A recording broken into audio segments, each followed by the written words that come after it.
The glass didn't shatter when it hit the floor. That's the detail I keep coming back to.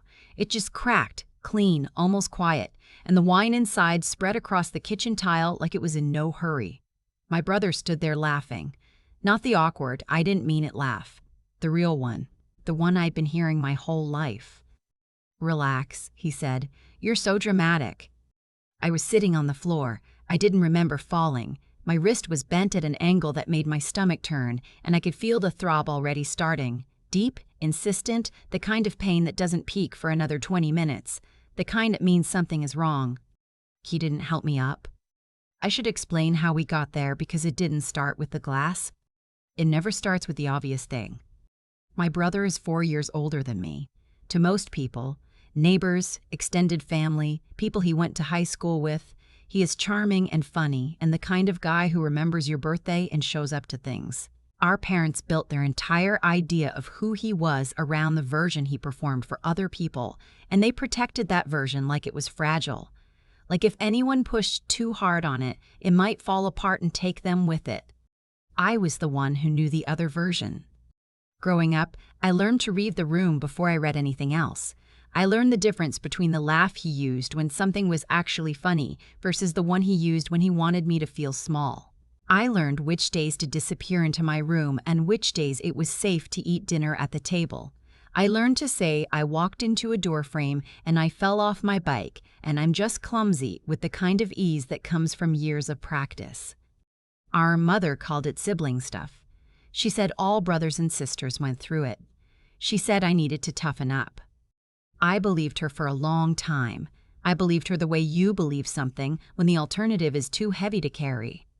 By the time I was in my late 20s, I thought I'd made peace with it.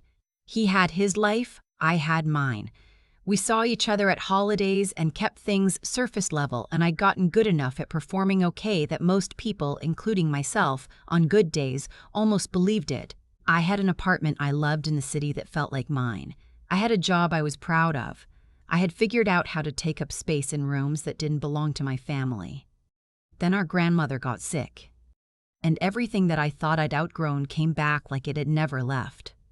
Grandma had a house outside of Asheville. Old, beautiful, the kind of place that held heat in the winter and smelled like cedar and old books.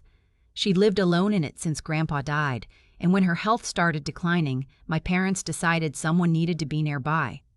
My brother volunteered.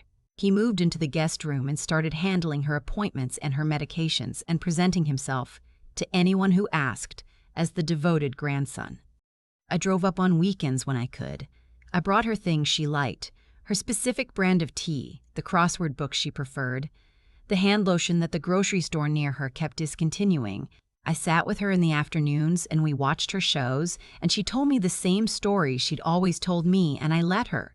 Because I had learned from watching her age that the stories weren't really about the stories. They were about being heard. She and I had always been close. Closer, I think, than she was with my brother, though she was careful not to show it. She had a way of pressing my hand when I left, 2 squeezes, that she'd done since I was small. That spring, she told me she was changing her will. She said it plainly, the way she said most things. She wasn't dramatic about it. She just said she wanted me to have the house. She'd been thinking about it for a long time, she said. She thought I would take care of it. She thought I would love it right. I told her I was honored. I told her not to talk like she was going anywhere soon. She gave me a look that said she knew exactly where she was going and had made her arrangements accordingly, and then she asked me to pass her the remote. I don't know how my brother found out. I never told anyone, but he knew by Easter, and something in him shifted after that. The charm didn't disappear exactly, it just got thinner, and underneath it was something I recognized from childhood, something that had been waiting. The weekend of the glass was the last weekend in September. My parents had come up to help winterize the house, checking the gutters, prepping the garden beds, the kind of collective family project that sounds wholesome when you describe it and feels like navigating a minefield when you're actually doing it. My brother was in the kitchen when I came in from outside. He'd been drinking since early afternoon, which wasn't unusual for him on family weekends. He usually stayed just functional enough that nobody commented. I said something. I honestly can't remember exactly what. Something small, something about the dishes in the sink or the schedule for the next day. Something that wouldn't have mattered on any other afternoon. He turned around fast, faster than I expected, and then he shoved me, hard, the way he used to when we were kids and the adults were in the other room. I caught the edge of the counter with my arm trying to catch myself, and then the glass, the one he'd been holding, hit the tile and then I was on the floor. He was laughing before I'd even registered what happened. "You're so dramatic," he said, and then he walked out of the kitchen. I sat there for a minute, maybe longer. I kept looking at my wrist, trying to decide if I was reading the pain correctly, trying to decide if I was being dramatic. That's the thing about a lifetime of being told you're overreacting, the voice that says it becomes indistinguishable from your own. My mother appeared in the doorway. She looked at me on the floor. She looked at the cracked glass and the wine and my arm cradled against my chest. "What happened?" "He pushed me," I said. She was quiet for a moment. "I'm sure it was an accident," she said. "You know how he gets." I did know how he got. That was the problem. I drove myself to the urgent care in town the next morning. My wrist had swollen overnight into something I couldn't explain away, and the movement I'd been telling myself was fine had become something I couldn't ignore. The waiting room smelled like antiseptic and old carpet. I filled out my paperwork and sat in a plastic chair and told myself I was there for the wrist and nothing else. I wasn't going to make it into more than it was. I was going to get an X-ray, get a brace, drive back, and finish out the weekend. The doctor who came in was a woman, maybe early 50s, with reading glasses she kept taking on and off. She asked me what happened, and I gave her the version I'd been rehearsing in the car. I tripped. I caught myself wrong. I wasn't paying attention. She listened. She didn't say anything. She sent me for the X-ray. When she came back, she had the images pulled up on the screen. She was quiet for a moment, looking at them, and then she looked at me. "How long has your wrist been like this?" she asked. I didn't understand the question. She pointed to something on the screen, an old fracture. Healed wrong, or rather, healed the way things heal when they're never treated. She said it looked like it had happened a year or two ago, maybe more.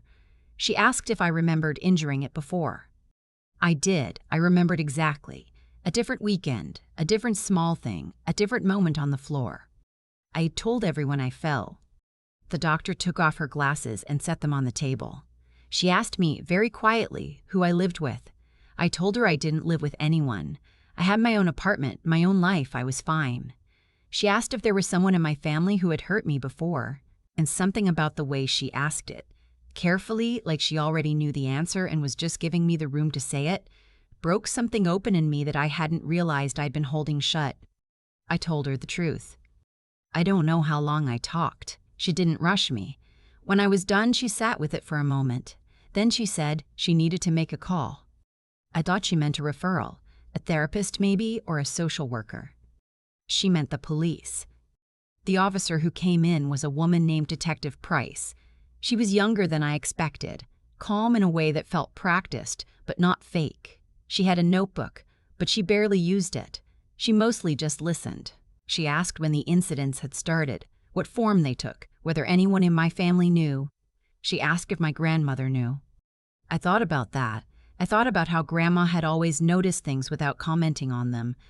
The way she'd started making sure I was never alone in the kitchen with my brother when he'd been drinking. The way she'd squeezed my hand twice when I left.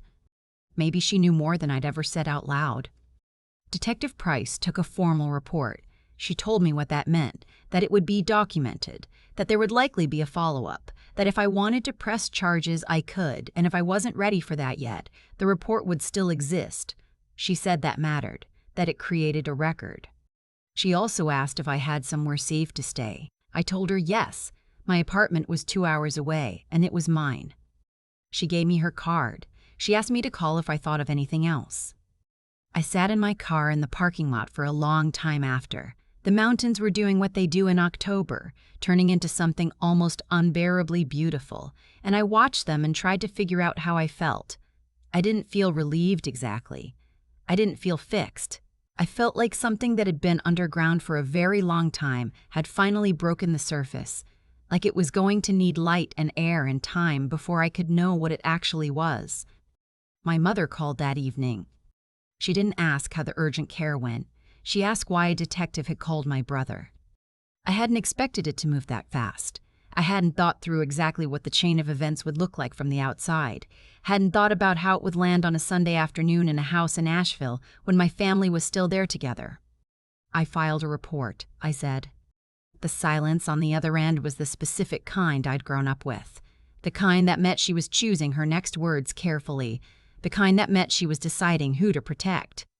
"You know how he is," she finally said. "He's been under so much stress with Grandma." "Mom, he didn't mean to hurt you. He's hurt me before." "Honey, you fall." "I fell because he pushed me. And the time before that, and the time before that." I could hear my voice changing, steadier than I expected, like something had clicked into place. The doctor found a healed fracture I never had treated. She found it on an X-ray. That's how this started, because there was evidence I'd been hurt before and hadn't said anything. More silence. "This is going to destroy the family," she said. I thought about that for a moment. I thought about what family means when one person spends 30 years making herself smaller so that everyone else can stay comfortable. "It's already destroyed," I said. "I've just been the only one who knew." I hung up. The investigation took several months.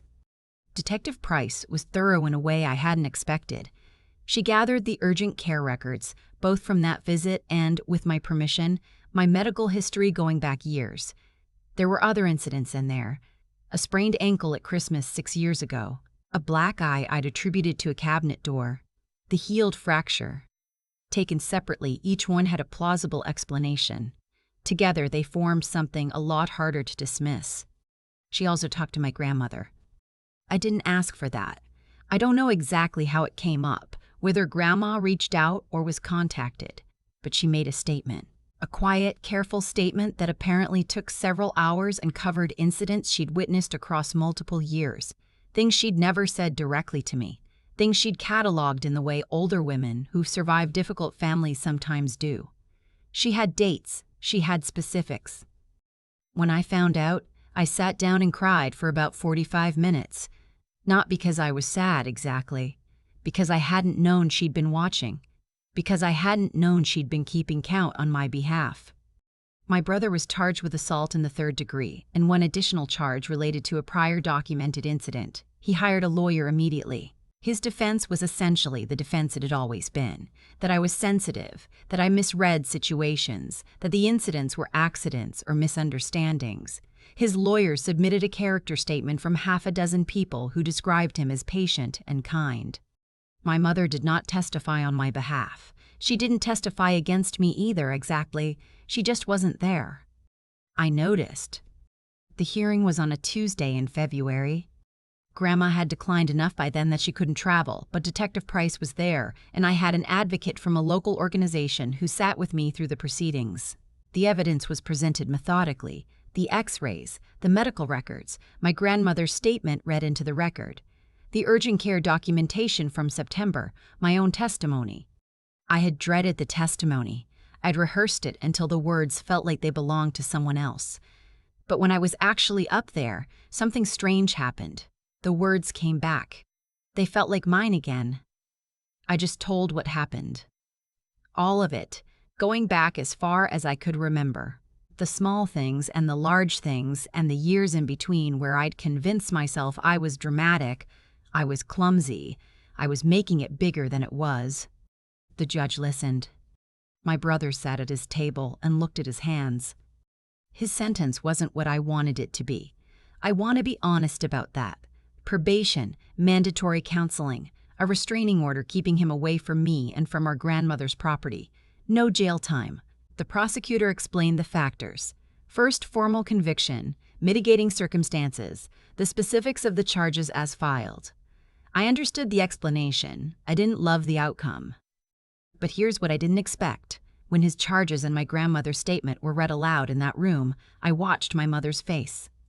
She'd come after all. She was sitting 3 rows back and to the left, and I hadn't seen her when I came in. I saw her during the reading. I watched my grandmother's words, the dates, the details, the careful accounting she'd kept across years, land on my mother's face one by one. Something happened there. I don't know what exactly. I don't know if it was guilt or grief or the specific collapse that happens when a story you've told yourself for 30 years turns out to have been wrong. Whatever it was, she looked smaller than I'd ever seen her, like something was rearranging itself inside her in real time. She called me a week later. She didn't have the right words. I don't know if she'll ever have the right words, but she said something I hadn't heard from her before. She said she was sorry she hadn't looked closer. She said she hadn't wanted to know what she would find. I didn't forgive her in that phone call. I didn't tell her it was okay, but I didn't hang up either, and I said I would think about things, and that felt like as much honesty as I had in me at the time. Grandma passed in April on a morning when the dogwoods outside her window were doing something extraordinary. She left me the house. I drove up alone the first time, let myself in with the spare key she'd always kept under the same ceramic pot on the porch, the one shaped like a frog that she'd had since before I was born. Walked through the rooms slowly, let myself feel the weight of them. She knew what she was doing when she left it to me. She'd known for a long time. She'd been making a decision about who would carry the things forward that were worth carrying, and she'd decided on me, even before she knew how things would go, even before the report and the detective and the hearing. She had seen me more clearly than I'd seen myself. The house needs work. The back porch is rotting and the kitchen needs new fixtures, and there's a bathroom upstairs I haven't even opened yet because I'm not ready for what I might find. But I'd started on the garden beds. I pulled up what was dead and turned the soil and planted things that take time. I'm not fixed. I want to be clear about that. I still have the voice that tells me I'm dramatic. I'm clumsy. I'm making it bigger than it is. I suspect I'll be having conversations with that voice for a long time. But now I know where it came from. I know it isn't mine. That's not a small thing. It turned out to be, in fact, the thing that changed everything. Not the hearing, not the restraining order, not even my grandmother's words read into the record on a Tuesday in February. It was knowing where the voice came from. It was learning to tell it apart from my own. The glass didn't shatter when it hit the floor, it just cracked. But this time, I didn't pretend not to notice. I keep thinking about that cracked glass on the kitchen floor. Not shattered, just cracked. Clean, quiet, like it had absorbed the impact and held itself together out of habit. I did that for years, absorbed and held, told myself the cracks didn't count because I was still standing. What I understand now, looking back at everything that led to that urgent care waiting room in Asheville, is that the consequences were never going to wait forever. My brother made his choices, small ones and large ones, across years, and each one had a weight to it that didn't disappear just because nobody acknowledged it out loud. The old fracture on my wrist was still there whether or not I'd ever named it. The record existed whether or not I'd ever filed one. Actions accumulate. That's not a comforting thought, and it's not a punishing one. It's just the way things actually work. What we do to each other leaves marks, and eventually someone with a trained eye is going to look at those marks and know exactly what they mean. My grandmother understood that. She kept her own record, quietly, across decades. She didn't lecture anyone. She didn't confront. She just watched carefully and made a decision about who was worth trusting with the things she'd built over a lifetime. That's a kind of wisdom I'm still learning. The ability to see clearly without letting what you see destroy your ability to function. She held both things at once, love for her family and an honest accounting of what her family actually was. That takes something most people underestimate. It takes a kind of moral clarity that isn't loud, isn't dramatic, doesn't announce itself. It just quietly refuses to look away. The part I'm still working on is the part about myself, about why it took me so long to say anything. I think for a long time I confused endurance with strength. I thought surviving something quietly was the same as handling it well. It isn't. Real resilience, the kind that actually costs something, isn't about absorbing without limit. It's about knowing when the thing you've been carrying is no longer yours to carry alone. It's about walking into an urgent care on a Sunday morning and telling the truth when a doctor asks you a quiet question in a small room. That was the hardest thing I've ever done. It felt like nothing from the outside. It changed everything. I'm not who I was before that weekend. I'm not fixed in any clean or satisfying way. Healing isn't really like that, despite what the word implies. But I'm clearer. I know what my grandmother knew, that seeing something honestly, even when it's painful, is not the same as being broken by it. And I know what I spent 30 years not knowing. That the voice telling me I was dramatic, clumsy, too much, wasn't mine. It was borrowed. And borrowed things, eventually, you can put down. The house in Asheville still needs a lot of work. I'm getting to it slowly. There's something right about that, about taking something that was neglected for too long and giving it the attention it was always owed, one season at a time.